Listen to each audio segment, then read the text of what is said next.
मेरे बच्चों, मुझे पता है तुम्हारी बायो बहुत अच्छी है, मुझे टेंशन है तुम्हारी फिजिक्स की।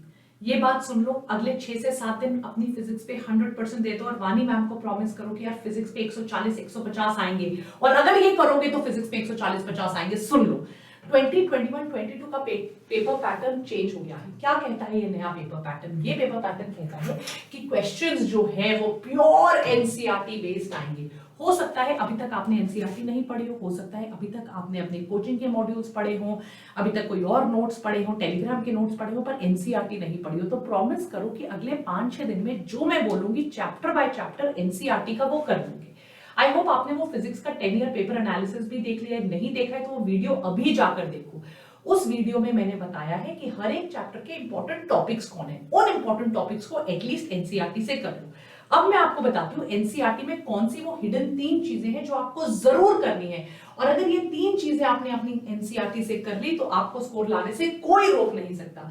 80% पेपर इस साल भी मैं प्रेडिक्ट कर रही हूं कि आपके एनसीईआरटी से आएगा। एनसीईआरटी से ही, एनसीईआरटी के न्यूमेरिकल से ही आपके सारे सॉल्व एग्जांपल्स आएंगे।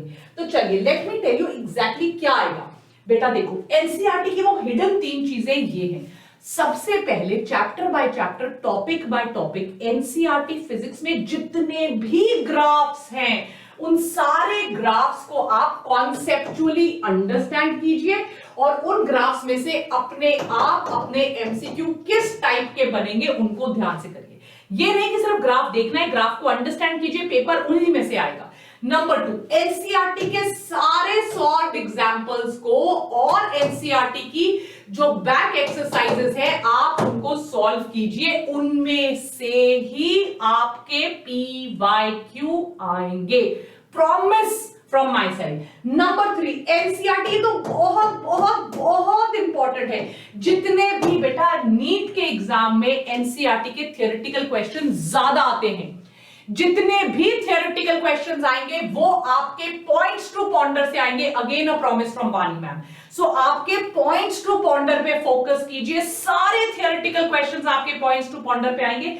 Please focus on this, I promise you सारे क्वेश्चन उसमें से आएंगे। सो पॉइंट्स टू पॉन्डर पे क्वेश्चन कीजिए, पे बहुत फोकस कीजिए। इसके अलावा आपके जो भी ब्लैक बोल्ड लाइंस में एनसीईआरटी पर लिखा है इस पर भी ध्यान दीजिए। तो अगर आपने एनसीईआरटी के सारे ग्राफ्स कर लिए, अगर आपने एनसीईआरटी के सारी बैक एक्सरसाइजेस और सॉल्व्ड एग्जांपल्स कर लिए, अगर आपने एनसीईआरटी के सारे पॉइंट्स टू पॉन्डर कर लिए, और जो भी पॉइंट्स आपको ब्लैक बोल्ड लाइंस में दिया है, अगर आपने ये 4 चीजें कर ली, अब आपको सीट लेने से कोई रोक नहीं पाएगा, बिकॉज ये करने से मिनिमम बच्चों आपके 140 प्लस आने का पूरा पूरा चांस है।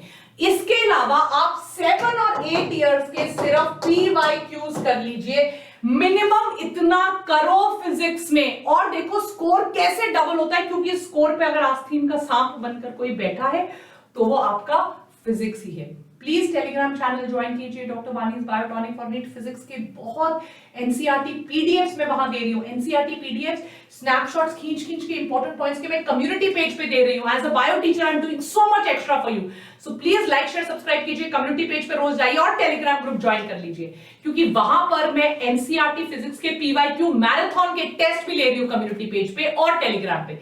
सो टेक केयर बच्चों, बाय।